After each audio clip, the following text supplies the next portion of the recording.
I believe we're recording. I'm going to take you to North Carolina. The book that I'm reading is Ride the Butterflies with Donald Davis. I'm still reading that book that is about the woman who goes through the desert after the run out of Jerusalem, and it's depressing. I didn't want to share that tonight. So this is the last chapter of Ride the Butterflies. It's called Stanley Easter. I'm going to read portions of this, but I am going to go long today. Until the early 1980s, North Carolina and many other largely rural states employed high school students as school bus drivers. Thousands of boys and girls all over the state were safely transported to school each day by drivers who were 16, 17, at most 18 years old. Then, out of fear spawned by a new era of litigation as an American pastime, the student driver era ended, and only adults were employed to pilot the big buses to and from school. Driving a bus was a great honor in the 50s and 60s, and it paid well for a part-time job. I spent my last 2 years at Sulphur Springs High School as a Nantahala County school bus driver. It's impossible for me to remember a time when I didn't know how to drive. When you grow up in a rural area with tractors and trucks and jeeps on the farms everywhere, you just end up crawling up on them, sitting in the laps of uncles, grandfathers, and fathers, and eventually driving before you even realize that you learned anything. Skipping. On my 16th birthday, I drove Mama to town to get my test for my driver's license, and I passed it with no trouble. Paraphrasing that. A month later, on the day after the 4th of July, I went to high school and started taking a 2-week course to get my school bus driver's license. It had not been a long-term plan of mine to do this. It was Davy Martin who suggested it. He had called to tell me he was going to get his bus license and suggested that maybe we could both do it. So it was on the spur of the moment that the two of us met Joe Burnett and signed up to be bus drivers. We were trained by Joe Burnett in groups of 4. Besides Davy and me, there was Bobby Jensen, the terror of kindergarten and Boy Scout camp, and the 4th of the team turned out to be a black person I had never met or even seen up close in my life, Stanley Easter. He goes on to talk about how the amount of black people in the neighborhood was small. Somehow, the few black people I had had exposure to were either small children or old people. It was almost a shock to see someone exactly my own age who was black. And then he goes on to talk about Stanley. All through the years, Nantahala County had practiced busing, not to overcome, but to preserve segregation. This is taking place in 1959, and it wasn't until the mid-60s that we had the civil rights movement. Not to overcome, but to preserve segregation. Black children were bused from wherever they lived all over the county to a single black school that was located about 10 miles outside Sulphur Springs in the rural community of Pigeon River. There were black children who lived right across the street from Sulphur Springs Elementary School who were picked up there and bused the 10 miles to their own school. I realized that while Stanley Easter was going to be trained to drive school buses with the other 3 of us, he would never in my public school life be driving either the same buses or hauling the same children I was to haul. And then they go on, and the next couple pages is a story about Bobby Jensen and how he got fired before the first day of school for running the bus off into a cornfield, which is pretty hilarious, but it's long. The driving part of the course lasted 2 full weeks, which gave us a lot of time to learn about each other. We found out from Stanley that he was just as scared as girls as we were, and he was as scared of his mama as I was of mine, and that even though he played football for the Pigeon Eagles, he liked the rest of the school a whole lot better than he liked football. I told Daddy about him, including Stanley's hope of going to college. Daddy told me that if Stanley was really a good football player, he might get to go on one of those little colored schools. He might get to go to one of those little colored schools, but that a real college wouldn't take a chance on him. Skipping down. The week before school started, I got my assignment, including instructions about when to come to the bus garage to check over and pick up my own bus. I was to drive bus number 40. Already 9 years old, this giant old bus was the largest size used in the county, and I was to fill it up not just once, but 4 times each morning and afternoon for the next coming 2 school years. I reported to the chief bus mechanic, Mr. Dale Richardson, who showed me number 40. The old International had just been repainted bright orange, and on the outside, at least, it looked great. Inside, it wasn't bad either. The summer before, the bench seat bottoms and backs had been recovered in brown plastic, and everything else inside the bus was either painted green or plated with chrome. When I took it over, number 40 had 81,000 miles on the odometer, which was in fact no mileage at all, considering that the engine speed on all North Carolina school buses was governed to keep the bus from ever going faster than 35 miles per hour. And in its entire history, the big engine of this bus had never been revved even halfway to its red line speed. At this rate, these buses could run forever. Jumping down. So Mr. Richardson handed me a map of my route and the worn keys and told me to take it home today and test it out for the next 2 days before school started. Blah, blah, blah, blah. I started to climb into the bus, and Mr. Richardson called to me once again. "Oh, Hawk," he wiped his forehead with the back of his hand as he talked, "you'll want to play around a little with the brakes." I looked puzzled.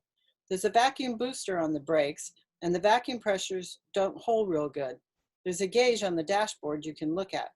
After you've pulled up a long hill, you may not have much for brakes. Hit the gas and let off a few times to build them back up. You'll catch on." Even with this warning, the first time I touched the brakes after coasting down a long hill from the bus garage, I almost stood the big bus on its nose. The bus had no seatbelts, and I slid out of the seat right onto the floor under the steering wheel. When I finally looked at the dashboard and found the vacuum gauge, the needle was flat against the max post. I would learn to keep my eye on it from now on. All right, jumping ahead. So he had practiced in one bus, and then he got issued the bigger bus that had that vacuum. Here we go. I gave Mama, Daddy, and Joe a tour of the bus, and when Joe asked if he could ride with me the next day, when I went over the route, I was mature. Instead of saying, "Of course not, you're an idiot," I politely said, "I'm sorry, but that would be against the rules." Number 40 was one of the two buses that had routes running from the top of Clyde Valley all the way into town to Sulphur Springs High School. Number 39, the other Clyde Valley bus, started at the top of the valley and came straight down the paved highway, picking up children who gathered themselves in clots at every half mile along the road. My bus had what was by far the more interesting Clyde Valley route. Number 40 picked up all the kids who lived on the half dozen or so dirt streets that ran up and dead-ended in various creekside coves along the sides of the bigger main valley. On these roads, the houses were far apart, and the kids were picked up only one or two at a time. All the way up the hill, I watched the vacuum pressure drop on the dashboard gauge. It was below 5 pounds when I got to the top. All I had to do was wait until the exact moment when the bus stopped, double clutch it into first gear, and ride the clutch to slow it as you turned the wheel and let it drift gently back into the turnaround place. Once there, the bus was perpendicular to the hillside, and it sat still all on its own while I alternately revved the engine and left off the gas until the vacuum gauge came back up to 10 pounds. Going down the hill in second gear, the pressure actually kept increasing. Everything was fine as long as I, instead of riding the brake, kept pumping it gently to take advantage of the growing vacuum pressure. I was sure, mastered the system. The next morning, I was up at 5:30. This is his first day. The next morning, I was up at 5:30, on the way by 6:15, and so far ahead of time that I had to pull off the side of the road up in Clyde Valley and wait for 15 minutes so the children at my first stop wouldn't find out that I didn't even know when to leave home. I was ready. There was one little boy waiting to be picked up at the top of the hill. I would learn later that his name was Hallie Cosby, but on this first day, I never found out. I backed the bus into the turnaround place and opened the door, and Hallie Cosby climbed on. "Good morning," I said. "I'm your bus driver." Hallie Cosby just stared at me like one of us was from another planet, said nothing at all, and sat down in the seat immediately behind the driver's seat, a position which he was to occupy every time he rode on the bus for the next 2 years. Later on, I was told by the other kids, "Hallie don't talk." "What do you mean?" I asked them. "Is he deaf or something?" "He just don't," little girl named Sandra Campbell replied. Arthur Seltzer, about a 5th grader, I guessed, offered. I bet he ain't got no vocal cords. None of these kids seemed to know why. Actually, nobody seemed to know Hallie well enough to even guess why he didn't talk.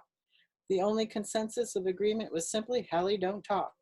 Being an eighth grader, Hallie turned out to be not only the first passenger I picked up each day, he was also one of the few students whom I had on the bus for the entire trip to the combined Sulphur Springs Junior and Senior High School. We're going down, down, down, skipping all this. On the very first day of school, as I made the leg of the run from the Monty Lake School towards Sulphur Springs Elementary, I met another bus headed in the opposite direction. The bus was as big as number 40, but older, and it needed repainting.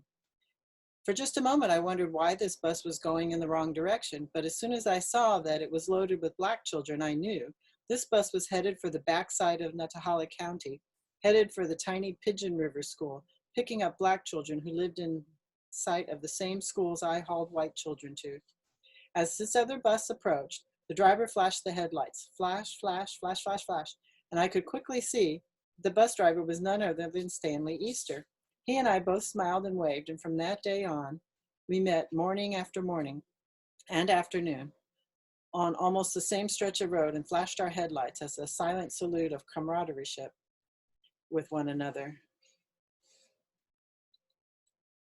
Then he talks about how when he goes uphill, it's a slow crawl. And so what he does is he tells all the students, we're going to stay on the bus. We're going to go to the top of the hill. I'm going to drop you off coming down little by little. And he saves 30 minutes. And that was kind of fun, but I want to move on. Davy and I now had a wonderful new dimension of our friendship. Almost every day we would call each other when we got home and exchange our adventures of the day. I was a little jealous because he always seemed to have more exciting and daring adventures than I ever had with number 40.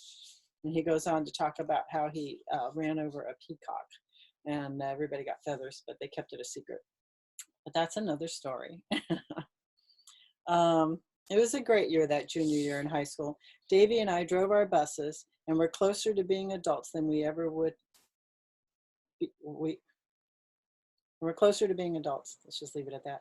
We looked forward to our senior year at Sulphur Springs High School, where once again, the two of us expected to be driving number 40 and 22. But something happened that summer that changed all that. Davy Martin, my best friend, the friend whom I trusted more than anyone in the world, went to the bad. Davy Martin fell in love. The culprit was Sandra Trout, the girl who had kept Davy out late on the great beach trip at Easter. Sandra Trout, whose father was the one surgeon at the Nantahala County Memorial Hospital. Sandra Trout, who lived in a beautiful house and was herself, in a word, beautiful. Once Davy fell in love, he became totally worthless as a friend. He would rather be doing something with Sandra than doing anything with the rest of the world. And when he did happen to end up with me, all he did was talk about Sandra, Sandra, Sandra. It was disgusting. The lowest blow came near the end of the summer. The time came for us to go pick up our school buses for the new year. Mama was planning to give me a ride up to the school bus garage to meet with Mr. Richardson to get number 40 back for the year. I called Davy on the telephone to see if he wanted to go the same time. Well, he seemed to sound like he was smiling, but he told me, you go on up there and get that old bus. I'm not going to be driving this year. I've got other things to concentrate on, important things. I couldn't believe what I heard. It was the last straw. As it turned out, giving up the bus route was not entirely Davy's own idea. It seems that his life had been taken over not only by Sandra Trout, but also by her parents, especially her surgeon father, Dr. Trout. Sandra's father had gone to Harvard, and everyone in town knew it. It was almost impossible for anyone to ever have a conversation with Dr. Trout without, at some point, having to hear the words, "When I was at Harvard," followed by a story of the school. When I talked to Davy about a week after school started, the real plan for his life came out. We were just beginning to talk about applying for colleges for the next year when everything suddenly became clear to me. Dr. Trout says, Davy began, that nobody born in Nantahala County has ever been admitted to Harvard. He said that he doesn't even think that anybody from Nantahala County has ever even applied. I was carefully listening now, for I knew what was coming. Dr. Trout says that with his coaching and a lot of hard work, he thinks that maybe I could get accepted, and that if somebody from a place as remote as this ever got accepted, they would have to give him a scholarship. That's the real reason I'm not going to drive the bus this year. I'm going to work for Dr. Trout in the lab at the hospital after school and on some Saturdays, and he's going to help me with my schoolwork and coach me through applying to Harvard. Harvard? I couldn't believe it. What in the world is wrong with you? You don't have any business even thinking about something like that. It's that girl, isn't it? That doctor's got you married already, and he's going to be ashamed of you if he can't take over your life and make you into something he wants you to be. Davy looked so much like he'd been slapped that I knew I had, even if by pure accident, stumbled close to the truth. Why doesn't he send his own daughter to Harvard? Don't they take women? I honestly don't know if they take women, that is. Sandra wants to go to some girls' school that's close up there, and Dr. Trout really thinks that this is a good idea. And so the tone of the year was set. Davy, Sandra, and Dr. Trout spent every available moment together, with Dr. Trout single-handedly planning the future of all of them. I, with no best friend, having spent all of last year with either Davy or number 40, began the process of applying to Davidson College, an old North Carolina school, which was surely as far from home as I had any business trying to go. Number 40 occupied almost all of my free time and energy. From before daylight until the edge of dark, I contented myself with the company of silent Haley Cosby and Sandra Campbell and Arthur Seltzer, now a year older and wiser, as well as over 200 more just like them. And yes, I kept waving to Stanley Easter morning and afternoon, though my recollection of our friendship that we had started in bus driving school was only a very palest of memories. In February, I was accepted to Davidson College and began to watch Mama make her own plans for my departure. And lo and behold, in March, it was Dr. Trout who announced that Davy Martin had just become the first person ever born in this county to be accepted to Harvard University for the class of 1965. He didn't even mention that his own daughter had, all on her own, applied to and been accepted at Wellesley, a place none of us had ever heard of at any time anyway. I guessed that this was the end of the road for Davy and me. It was in April that the most beautiful and memorable event of my entire bus driving career happened. In fact, it was perhaps the most memorable event in my entire high school career. It all started when, in the middle of the school day, I got sick at school. It was in the middle of Mrs. Turner's senior English class, last period of the afternoon. I had been feeling flush all day and was beginning to get a little bit woozy when, all of a sudden, without notice, I felt a wave of nausea that was so quick and so powerful that there was not even time to ask for permission to leave the room. I simply ran for the door, knowing that my illness would cover my excuse I needed later. I barely made it to the bathroom and was losing several meals at once when Davy, whom Mrs. Turner sent to find me, came in and saw the problem. He left me and went back to report to Mrs. Turner. When Davy returned to the bathroom to see what he could do for me, I realized that there was no way I could drive number 40. Go to the bus garage, I begged, and tell Mr. Richardson what happened. I can't drive that bus. As things finally turned out, Mama came to school to pick me up, and Davy, not driving a bus of his own this year, agreed with Mr. Richardson to be my temporary substitute driver for number 40. Thinking about all this later, I am still certain that I had at one time or another, told Davy about how Long Hills depleted the vacuum pressure for the brake booster. With hindsight, I also wondered how he had not figured the brakes out for himself on the first part of the route. But either information was lacking or Davy's brain was somewhere, probably on Sandra Trout, or, as he insisted, something mechanical really did go wrong. Davy got to the top of Weeder Creek Hill, pushed in the clutch, and the gravity stopped the big bus. He slipped the bus out of gear, turned the wheel to the right, and number 40 obediently rolled back to the right into the turnaround place as it came to stop on its own. Davy took advantage of the last moment to turn the big non-powered steering wheel to the left. In that moment, everything started to go wrong. As Haley Cosby got up from the seat to come to the front door to get off, the big old bus started rolling forward with, unknown to my friend, the substitute driver, the future Harvard student, the vacuum gauge flat on zero. Davy put his foot on the brake and the pedal went flat to the floor as number 40, now with a mind of her own, rolled faster and faster with every passing moment. If Davy Martin had ever pumped the brake pedal just once, or if he had even let up on it enough to take advantage of the now increasing downhill vacuum pressure, everything would have been fine. But in sheer panic, his foot was now frozen to the floor, and instead of pumping, he just tried to push even harder against the floorboard.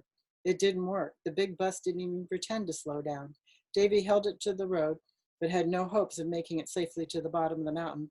All of a sudden, somebody was yelling, "Hit them pines, wild man! Hit them pines! Hit them pines, wild man! Hit them pines!" Everyone in the bus stared in silent disbelief as Haley Cosby, making the first audible sounds anyone had ever heard from him, jumped up and down in the aisle of the bus driver's seat and pointing to the soft-looking grove of hemlock bushes located along the right side of the road, not 50 yards ahead. Davy later admitted that there was not enough time to actually think through a decision. Maybe his brain did remember the driver's class bus sinking slowly into the soft cornfield when Bobby Jensen went for the dog. Or maybe not. Whatever thought process went on, the pines did seem to be the softest and safest thing to run into before the bus gained enough speed to be totally out of control. And so Davy did indeed hit them pines. Number 40 slowed as it plowed through the young hemlocks, came out on the other side and landed softly in the shallow mire where Haley's daddy and uncle dumped the sour mash from the moonshine still they had hidden there. Running the big bus into a pillow couldn't have provided a softer landing. Most of the dozen riders still left on the bus didn't even fall out of their seats throughout the whole crash landing. I later realized that the worst thing about being sick on that day was that I was not able to go up to Weeder Creek to see my drunken bus before it was pulled out of the mash mire. Haley didn't say a word after the bus came to a safe stop. He just got off the bus, waded out of the mash, and walked home, as did all the other kids that were still left on the bus. The next day, Mr. Poindexter, the printer, called Haley into the office for a conference about the entire bus business. "Haley," Mr. Poindexter started off, "we didn't even know you could talk. Why hadn't you ever said anything before?" Haley's reply was simple. There hadn't never been nothing needed saying. There hadn't never nothing needed saying. And that was that.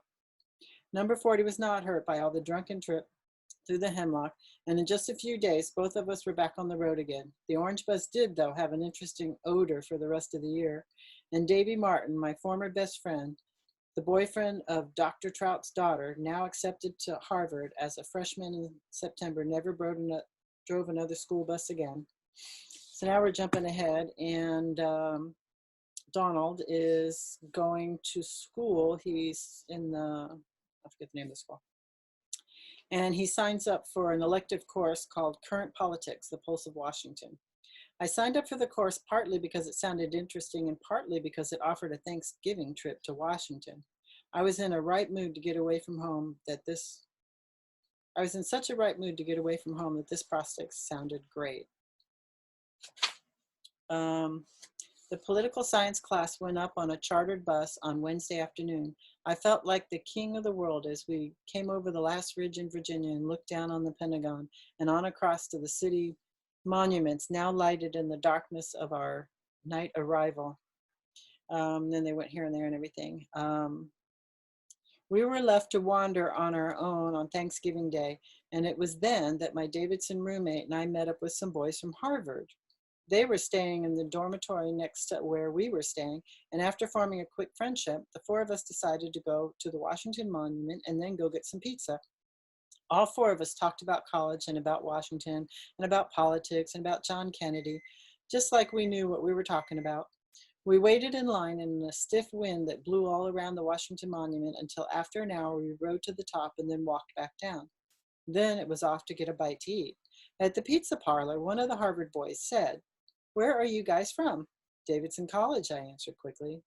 "Y'all know that." "That's not what I mean," the new Harvard friend went on. "Where are you really from? Like, where did you grow up?" It was the awful question that I did not at all want to deal with in front of these new sophisticated friends. I tried to get off with a generally vague answer. "North Carolina." The Harvard questioner persisted. "What part?" I was not about to say Sulphur Springs. At the time, that was the stupidest place in the world I thought anybody could be from. So stupid the name was even spelt wrong, because they spell sulfur with an ER instead of a UR. After a long haul, I finally said, "Close to Asheville." It was as close to the truth as I was going to get. "Close to Asheville?" one of them asked. "Is it somewhere close to a place called Sulphur Springs?" My heart almost stopped. Where in the world did they hear about Sulphur Springs? The other one chimed in, yeah, we got a classmate from Sulphur Springs, North Carolina. He's the coolest guy you ever met. You know what? He says he drove a school bus in high school. Isn't that about the coolest thing that you ever heard of? All my fears melted. So Davy had not lied about where he came from, and these guys really didn't think that Sulphur Springs, North Carolina was stupid at all. All of a sudden, I felt terribly homesick, and Nottahala County was the only place in the world that seemed worth talking about. I swelled with pride. Well, I started in, you won't believe this, but I am from Sulphur Springs too, and I also drove a school bus. And that classmate of yours is my very best friend in the whole world. We grew up together, and we even got our bus driver's licenses at the same time. Oh, yeah, they were really talking now. He told us all about bus driver's school. Did that guy really chase after that dog with a school bus and end up in the cornfield? That's the funniest thing I ever heard. It sure did happen. I was loving this. It happened just the way he told you. It was the funniest thing you'd ever seen in your life. You should have seen the farmer when he came running out of his house and saw the bus. We were all laughing. So you were best friends, huh? I guess we still are, I went on. Say, did he ever tell you about the running my school bus into a hole full of moonshine mash? Now that was really the funniest. The two of them looked at each other. No, one of the Harvard boys shook his head. We never heard of that. You mean? I was laughing on my own now, just remembering the whole story. He didn't tell you about having no brakes and about dumb Haley Cosby, who never spoke a word in his life, yelling, hit them pines, man, hit them pines, and saving the bus?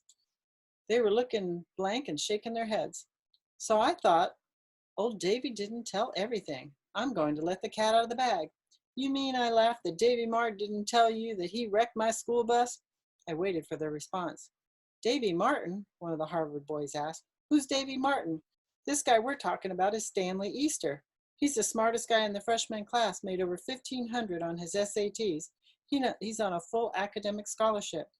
After a moment of dead silence, which was accompanied by a whole lifetime of thoughts and attitudes rearranging themselves in my head, the other Harvard freshman added, almost as an afterthought, there is a Davy Martin in our class, but he says he's from up above Atlanta.